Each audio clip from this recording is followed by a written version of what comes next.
नमस्कार, शाम के 7 बजने को है और वक्त हो चला है आपके फेवरेट शो म्हारो राजस्थान का। आपके साथ मैं हूं प्रियंका राय। चलिए सबसे पहले आपको बता देते हैं कि 7 बजे की कौन कौन सी 7 सबसे बड़ी और सबसे अहम खबरें होने वाली हैं। तो खबर नंबर 1 आपको बताएंगे ग्रामीण ओलंपिक पर गदर। खबर नंबर 2 होगी कांग्रेस का सॉफ्ट हिंदुत्व।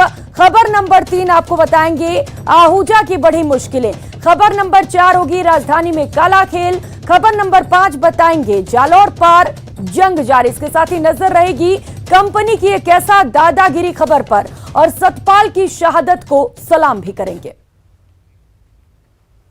और सबसे पहले बुलेटिन की शुरुआत बड़ी खबर से करेंगे। राजस्थान में फिर से कोरोना का ब्लास्ट हुआ है। राजस्थान में एक बार फिर से कोरोना बेकाबू हो चला है। पिछले 24 घंटे में 402 कोरोना के नए मामले सामने आए हैं। वहीं कोरोना से 4 मरीजों ने दम तोड़ दिया है। कोरोना के 4 मरीजों की मौत भी हुई है। अजमेर, भरतपुर, जयपुर और जोधपुर में एक एक मरीज की मौत हुई है। सबसे ज्यादा जयपुर में 123 कोरोना के मामले सामने आए हैं। वहीं एक्टिव केस की बात करें तो एक्टिव केस का आंकड़ा 4244 तक पहुंच चुका है। इसी खबर पर ज्यादा जानकारी के लिए सहयोगी सौरभ हमारे साथ जुड़ चुके हैं। सौरभ, लगातार कोरोना के आंकड़े बढ़ते हुए कितना तैयार है प्रदेश और क्या कुछ तैयारियां अस्पतालों में? जी बिल्कुल, पिछले 2 महीनों से लगातार प्रदेश के अलग अलग हिस्सों से कोरोना के नए मामले जो है वो सामने आ रहे हैं। हालांकि इस दौरान मरीजों के ज्यादा गंभीर रूप से जो है वो एडमिट नहीं होने की बात सामने आ रही थी, लेकिन अब जिस प्रकार से मौतों का आंकड़ा बढ़ रहा है ये जरूर चिंता पैदा करने वाला है। आज 4 मौतें जो है वो एक साथ प्रदेश के अलग अलग जिलों में हुई है और 20 से अधिक मौतें जो है वो अगस्त महीने में हो चुकी है। तो ये अब चिंता जरूर पैदा कर रहा है कि अब मौतों का आंकड़ा जो है धीरे धीरे बढ़ा है और अगर इसी प्रकार से हाल बने तो आने वाले दिनों में और जी बिल्कुल सौरभ, मौत का आंकड़ा बढ़ा है बिल्कुल और हम इस बात को मानते भी हैं। महज एक दिन में 4 मरीजों की मौत हो गई। क्या वजह माना जाए इसके पीछे? क्या लोगों को इलाज नहीं मिल पा रहा है या लोग अस्पतालों तक पहुंच ही नहीं रहे हैं? देखिए, जिन मरीजों में पहले कोई बीमारियां उनमें कोरोना होता है तो उनके लिए पर ज्यादा मुश्किल वो हो जाता है और ऐसे मरीजों की मौत जो है वो फिलहाल हो रही है। लेकिन उसके बाद जिस प्रकार से लगातार मौतें हो रही है, 4 मौतें जो है वो अगस्त के महीने में सबसे ज्यादा आज ही हुई है और इस महीने जो है वो 20 से अधिक मौतें राजस्थान में हो चुकी हैं। तो ये हटाने वाली बात, अगर इसी प्रकार से लापरवाही जिस प्रकार बढ़ती जा रही है, अगर यही हाल रहा तो कोरोना का वेरिएंट कब जो है वो बदल जाए, कब स्वरूप बदल जाए और कब हो जाए कहा नहीं जा सकता। लेकिन जिस प्रकार से मामले सामने आए हैं राजस्थान में अब तक जो है वो इस महीने में 10,000 से अधिक मामले जो है वो सामने आ चुके हैं और फिलहाल प्रदेश के अलग अलग हिस्सों में 4,000 से अधिक जो है वो एक्टिव केस जो है वो बने हुए हैं और उसमें भी राजधानी 1,500 से ज्यादा एक्टिव जो है वो फिलहाल नजर आ रहा है। और चिंता की बात एक और ये है कि ज्यादातर मरीज जो है वो अपना एड्रेस बता रही है, तो एड्रेस बता रहे हैं और उसके कारण से वे लोग शहर में कहाँ घूमे और इनको जो है वो कोरोना वेरिएंट कोरोना का जो है वो ये जो है वो पता नहीं चल पाए। जी बिल्कुल सौरभ, और ये परेशान करने वाली बात है जिस तरीके से मौत के आंकड़े बढ़ रहे हैं, लेकिन लोग हैं कि समझने को तैयार नहीं है, लगातार लापरवाह बने हुए हैं। न्यूज़ 18 राजस्थान सभी से अपील करता है कि बीमारी को हल्के में ना ले। अगर जरा सा भी आपको सिम्टम लगता है तो तुरंत अस्पताल जाएं और टेस्ट कराएं। बहुत शुक्रिया आपका सौरभ इन तमाम जानकारियों के लिए। और अब खबर पिंक सिटी की सैटरडे नाइट वाली, काली लेकिन मदहोश करने वाली। जयपुर से 25 किलोमीटर दूर एक फार्म हाउस जहां याशों की टोली जमा थी। हुक्के के डिफरेंट फ्लेवर के साथ जाम का दौर चल रहा था और बार बालिकाएं थिरक रही थी। तभी फार्म हाउस में एंट्री हुई पुलिस की। काले खेल का सच दुनिया के सामने आ गया। देखिए पिंक सिटी के फार्म हाउस में अय्याशी की सैटरडे नाइट।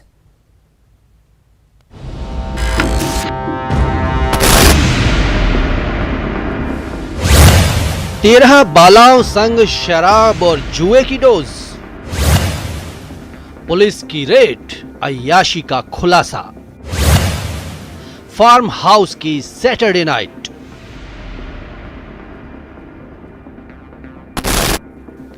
पिंक सिटी में चल रही थी अय्याशों की सैटरडे नाइट। वो काली रात जहां फार्म हाउस के अंदर चल रहा था शराब, शबाब और जुए का कॉकटेल। रात जवा थी, गोरी मेम संग थी, जुए पर दांव लग रहा था।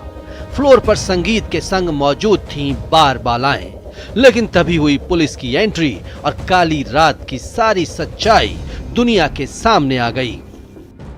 इनसे पूछताछ के दौरान ये स्पष्ट हुआ कि ये लोग पहले से प्रायर मीटिंग कर बाहर के लोगों को ऑफर इस तरह का दिया जाता कि एक आइसोलेटेड जगह पे आपको वहाँ महिलाएं परोसी जाएंगी, शराब परोसी जाएगी, वहाँ आपको खेलने के लिए, जुआ खेलने के लिए कैसीनो की व्यवस्था की जाएगी। इस तरह की व्यवस्थाओं के साथ इन्होंने एक इवेंट के रूप में इस अपराध को अंजाम देने के लिए लोगों को एकत्रित किया। नाम का फार्म हाउस लेकिन था अय्याशी का अड्डा। गुप्त सूचना के आधार पर रेड डालने पहुंची पुलिस को भी सब कुछ साफ साफ नहीं पता था कि पिंक सिटी के इस प्लेजर हाउस में क्या कुछ हो रहा है। इस कार्रवाई के दौरान वहां से कुल 84 लोगों को अरेस्ट किया गया है, 84 लोगों को गिरफ्तार किया है, जिसमें 13 महिलाएं हैं। पुलिस की प्रारंभिक पड़ताल में सामने आया कि वीकेंड पर 2 दिन के लिए ये फार्म हाउस बुक करवाया गया था, जहां पुलिस ने रात 2 बजे दबिश देकर इवेंट संचालक सहित 71 लोगों को गिरफ्तार कर लिया। इसके अलावा 13 डांस गर्ल्स को भी पकड़ा। ये सभी पार्टी में डांस के लिए बाहर से बुलाई गई थीं। पुलिस ने आरोपियों के कब्जे से 23,71,000 रुपए भी बरामद किए। इसके अलावा अंग्रेजी शराब की बोतलें, हुक्के, ताश की गड्डियां, 14 लग्जरी कार और एक ट्रक भी जब्त किया। यहाँ से कुछ कैसीनोज, कुछ हुक्का बार में काम में आने वाले हुक्काज, उनके फ्लेवर्स और करीब 23 लाख रुपए की नकदी बरामद होने के साथ साथ महिलाओं को एक वस्तु के रूप में उपयोग करने के कृत्य के एविडेंस मौके पे पुलिस टीम को मिले हैं। दरअसल जयपुर पुलिस कमिश्नरेट की क्राइम ब्रांच टीम को सूचना मिली थी कि साईपुरा बाग फार्म हाउस में एक हाई प्रोफाइल पार्टी चल रही है, जिसमें अवैध रूप से कसीनो, डांस बार और जुआ सट्टा चलाया जा रहा है। सूचना के आधार पर क्राइम ब्रांच की टीम ने शनिवार देर रात 2 बजे साईपुरा फार्म हाउस पर छापा मारा। पुलिस को देखकर रात को उत्तेजक डांस के बीच शराब छलका रहे लोगों में अफरा तफरी मच गई। लेकिन पुलिस ने फार्म हाउस की सैटरडे नाइट का खेल दुनिया के सामने ला दिया था। देर रात 2 बजे पुलिस को सूचना मिली कि यहाँ पर अंतर्राज्यीय गिरोह संचालित है, जो कि 2 दिन के लिए यहाँ पर आया हुआ था। ऐसे में कमिश्नरेट की क्राइम ब्रांच की टीम ने 2 बजे छापा मारा और इसके बाद इस गिरोह का खुलासा हुआ। कैमरा पर्सन दिलीप के साथ विष्णु शर्मा, न्यूज 18 राजस्थान, जयपुर। अय्याशी की सैटरडे नाइट की पूरी दास्तां देखिए आज रात 7:56 पर। फार्म हाउस में शराब और शबाब का कॉकटेल, जुए का दांव, हुस्न का डोज, पिंक सिटी का प्लेजर हाउस, 13 बार बालाएं, 71 हाई प्रोफाइल कस्टमर। कार्रवाई के दौरान वहां से कुल 84 लोगों को अरेस्ट किया गया है, 84 लोगों को गिरफ्तार किया है, जिसमें 13 महिलाएं हैं। देखिए रात 7:56 पर न्यूज 18 राजस्थान पर अय्याशी की सैटरडे नाइट। और रुक कर लेते हैं, इस बीच आ रही एक और बड़ी खबर का। दौसा से इस वक्त की बड़ी खबर सामने आ रही है, जहां पर एसीबी ने एक बार फिर से बड़ी कार्रवाई को अंजाम दिया। बिजली निगम के कनिष्ठ अभियंता और लाइनमैन को ट्रैप किया गया है। जेएन जगदीश मीणा और लाइनमैन हरि मोहन मीणा को ट्रैप किया गया है। 60,000 की रिश्वत लेते दोनों को एसीबी ने धर दबोचा और दोनों की गिरफ्तारी कर ली गई है। कृषि कनेक्शन दूसरी जगह शिफ्ट करने पर घूस की मांग की गई थी। परिवादी मुकेश मीणा ने दौसा एसीबी को इसकी शिकायत दी। जिसके बाद दौसा एसीबी के एएसपी महेंद्र शर्मा के निर्देशन में इस बड़ी कार्रवाई को अंजाम दिया गया। सहयोगी आशीष इसी खबर पर ज्यादा जानकारी के साथ जुड़ चुके हैं। आशीष, बड़ी कार्रवाई एसीबी की ओर से क्या कुछ जानकारी से लेकर और कहां तक अब तक ये कार्रवाई पहुंच पाई है? बिल्कुल, ये मंडावर कस्बे में अभी कार्रवाई लगातार जारी है। बिजली निगम के कनिष्ठ अभियंता और लाइनमैन को गिरफ्तार कर लिया गया है। 60,000 रुपए की रिश्वत लेते हुए गिरफ्तार किया गया है। जो जेईएन है उसका नाम जगदीश मीणा है और लाइनमैन का नाम हरिमोहन मीणा है। इन्होंने एक मुकेश मीणा नामक व्यक्ति से 70,000 रुपए की रिश्वत की डिमांड की थी और उसके बाद में 60,000 रुपए की रिश्वत देने पर सौदा तय हुआ था। आज जैसे ही परिवादी 60,000 रुपए की रिश्वत देने के लिए पहुंचा तो दौसा एसीबी के अतिरिक्त पुलिस अधीक्षक महेंद्र शर्मा के नेतृत्व में पहुंची टीम ने दबिश देकर दोनों जो रिश्वतखोर अधिकारी कर्मचारी हैं उनको गिरफ्तार कर लिया। बताया जा रहा है कि जो बिजली निगम के अधिकारी है उन्होंने जो कृषि कनेक्शन था मुकेश मीणा के नाम गांव में उसको मंडावर कस्बे में शिफ्ट करने की एवज में ये 70,000 रुपए की रिश्वत मांगी गई थी और 60,000 रुपए की रिश्वत लेते हुए इनको गिरफ्तार किया है और अभी भी लगातार इनकी कार्रवाई जारी है। ये कार्रवाई मंडावर में जारी है और मंडावर के ही ये जेईएन और लाइनमैन है। आशीष, 2 लोगों को गिरफ्तार किया गया है, क्या दोनों के ऑफिस को भी सील कर दिया गया और घर पर भी जांच की जा रही है? कहां पर इस वक्त एसीबी की टीम पहुंची हुई है, बताइएगा जरा। बिल्कुल, दौसा एसीबी ने सबसे पहले जो जेईएन है उनको गिरफ्तार किया है और उनके हाथों से जो रिश्वत जो ली गई थी उसको बरामद कर लिया गया है और साथ ही जो लाइनमैन है उनको भी गिरफ्तार कर लिया है। अब दोनों के जो ऑफिस है वहां पर सर्च अभियान चलाया जा रहा है क्योंकि ऑफिस वहीं पर पास में ही है। साथ ही जो दोनों के घर हैं वहां पर भी संबंधित जगहों पर जो एसीबी की टीम है उनको भेजी जाएगी। वो प्रक्रिया कुछ देर बाद में शुरू होगी। ऐसे में उनके घरों की भी तलाशी ली जाएगी। फिलहाल ऑफिस की तलाशी ली रही है और दोनों जो रिश्वतखोर जो ये अधिकारी कर्मचारी हैं इनसे पूछताछ की जा रही है और साथ ही जो रिश्वत की राशि है वो इनसे बरामद कर ली है। ऐसे में दोनों को अब गिरफ्तार कर लिया है।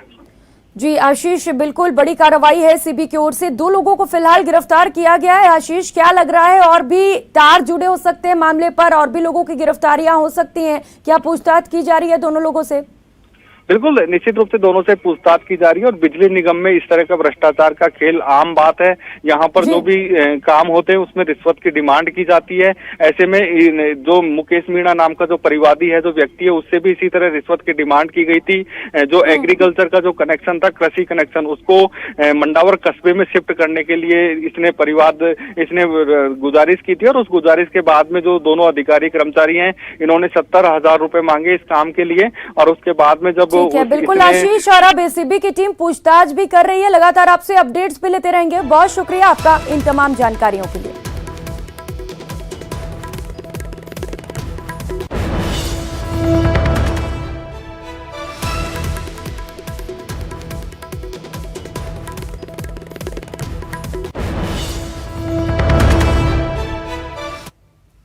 रुक कर लेते हैं अगली खबर का। ग्रामीण ओलंपिक पर बीजेपी ने सवाल उठाए। बीजेपी आई सेल के अमित मालवीय ने ट्वीट कर सवाल खड़े किए। मालवीय ने पहली बार आयोजन के दावों को गलत बताया, साथ ही राजीव गांधी का नाम जोड़ने पर भी सवाल उठाए हैं। अमित मालवीय ने ट्वीट कर कहा है कि खेल महाकुंभ का आयोजन पहली बार 2010 में गुजरात में मुख्यमंत्री नरेंद्र मोदी जी ने किया था। तब से ये खेल हर साल हो रहे हैं। मोदी जी के उत्कृष्ट प्रयोजनों में से सीखना अच्छी बात है, पर उससे राजीव गांधी का नाम जोड़कर देश में पहली बार ऐसा कार्यक्रम हो रहा है, ऐसा कहना गलत है। ये ट्वीट आपको टीवी स्क्रीन पर दिखा रहे हैं। अमित मालवीय की ओर से ये ट्वीट किया गया है और कहा गया है कि इस खेल से राजीव गांधी का नाम जोड़ना गलत है, क्योंकि इस खेल की शुरुआत प्रधानमंत्री नरेंद्र मोदी ने गुजरात से की थी। तो दरअसल सवाल इस पोस्टर को लेकर है जिसे मुख्यमंत्री अशोक गहलोत ने ट्वीट कर जारी किया है। इस पोस्टर में लिखा है, देश में पहली बार ग्रामवासियों के लिए खेलों का महाकुंभ, राजीव गांधी ग्रामीण ओलंपिक खेल। साथ ही अशोक गहलोत ने ट्वीट कर लिखा है कि राजीव गांधी ग्रामीण ओलंपिक खेल 29 अगस्त से 5 अक्टूबर 2022 राजस्थान में ग्रामीण खेलों के पहले महाकुंभ के आयोजन द्वारा राजस्थान सरकार आधारभूत ढांचे को तो मजबूत कर ही रही है, साथ ही ग्रामीण खेलों को प्रोत्साहन देकर राज्य में एक नई खेल संस्कृति को जन्म दे रही है। तो सारा जो बवाल शुरू हुआ है वो इस ट्वीट के बाद शुरू हुआ है, जहां पर मुख्यमंत्री अशोक गहलोत ने ये कहा है कि यहां से इस खेल के महाकुंभ की शुरुआत की जा रही है।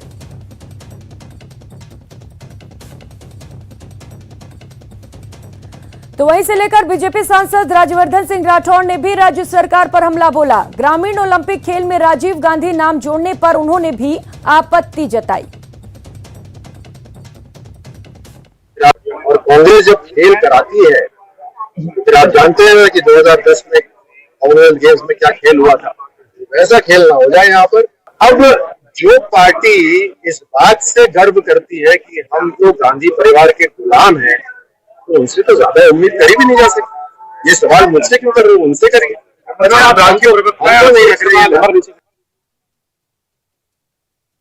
वहीं अमित मालवीय के बयान पर भी पलटवार हो गया। सीएम ओएसडी लोकेश शर्मा का पलटवार सामने आया है। उन्होंने ट्वीट करते हुए कहा है कि मुख्यमंत्री जी द्वारा स्पोर्ट्स में की गई ये पहल शायद आपको बर्दाश्त नहीं हो पा रही, क्योंकि आपके हिसाब से तो सब कुछ मोदी जी को ही करना है।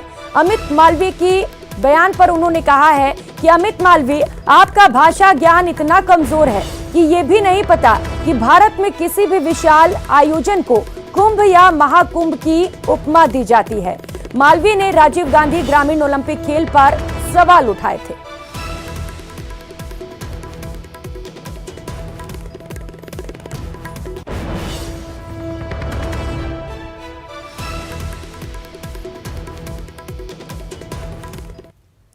तो वहीं से लेकर कांग्रेस प्रवक्ता स्वर्णिम चतुर्वेदी ने भी बीजेपी पर हमला बोला और कहा कि राज्य सरकार ग्रामीण खेलों का विशाल और भव्य आयोजन करवाने जा रही है, जिसमें करीब 30 लाख प्रतिभागियों के भाग लेने की संभावना है। बीजेपी के आईटी सेल को शायद ये नहीं पता है कि ऐसे विशाल और भव्य आयोजनों को महाकुंभ की उपाधि दी जाती है। उन्होंने कहा कि जिस तरह से राजस्थान इतना भव्य आयोजन कर रहा है, इससे भयभीत होकर बीजेपी आईटी सेल दुष्प्रचार में लगा है। राजस्थान सरकार द्वारा राजीव गांधी ग्रामीण ओलंपिक खेल 2022 का आयोजन किया जा रहा है। इतना विशाल आयोजन है कि इसमें करीब 30 लाख प्रतिभागियों के भाग लेने की संभावना है और विभिन्न स्तरों पर विभिन्न खेलों में 30 लाख लोग इसमें भाग लेकर अपना कौशल दिखाएंगे। इसीलिए इसको खेलों का महाकुंभ कहा गया है। भारतीय जनता पार्टी की आईटी सेल को शायद यह नहीं पता कि जब भी कोई वृहद और बड़े आयोजन होते हैं तो उसको महाकुंभ या कुंभ कहा जाता है। उन्होंने कोई कॉपीराइट नहीं ले रखा है कुंभ के नाम पर। ब्रेक के बाद आप सभी का स्वागत है और अब बात ज्ञानदेव आहूजा पर बढ़ती मुश्किलों की। मॉब लिंचिंग को लेकर बीजेपी के पूर्व विधायक ज्ञानदेव आहूजा ने समुदाय विशेष को लेकर विवादित टिप्पणी की थी, जिसके बाद पुलिस ने आहूजा के खिलाफ एफआईआर दर्ज कर ली है, जिस पर सफाई देते हुए आहूजा ने कहा कि वे सांप्रदायिक व्यक्ति नहीं हैं और न ही मुसलमानों के खिलाफ हैं, लेकिन कांग्रेस ने ज्ञानदेव आहूजा के बयान को प्रदेश का सांप्रदायिक सौहार्द बिगाड़ने वाला बताया है। कृत्य है, इसकी जानकारी जैसे ही पुलिस को लगी तो पुलिस की बीट कांस्टेबल और जो वहाँ पर जाब्ते में नियुक्त थे उनकी तरफ से एक रिपोर्ट लेकर तुरंत प्रभाव से सांप्रदायिकता भड़काने के मामले में आईपीसी की धारा 153A में मुकदमा दर्ज किया गया है, जिसकी वर्तमान में तफ्तीश डिप्टी एसपी रामगढ़ श्री कमल प्रसाद मीणा द्वारा की जा रही है। भारतीय जनता पार्टी के पूर्व विधायक श्री ज्ञानदेव आहूजा द्वारा सार्वजनिक रूप से दिए गए वक्तव्य का एक वीडियो सब लोगों ने देखा है। उस वीडियो में जिस प्रकार से वक्तव्य दिया गया है, जो बातें कही गई हैं, वो निश्चित रूप से प्रदेश के सांप्रदायिक सौहार्द को बिगाड़। तो वहीं अलवर में शनिवार को दिए गए बयान के बाद भी बीजेपी के वरिष्ठ नेता ज्ञानदेव आहूजा के तेवर नरम नहीं पड़े हैं। आहूजा ने कहा कि वे मुसलमानों के खिलाफ नहीं बल्कि मेवात में बढ़ रहे अपराध के खिलाफ हैं।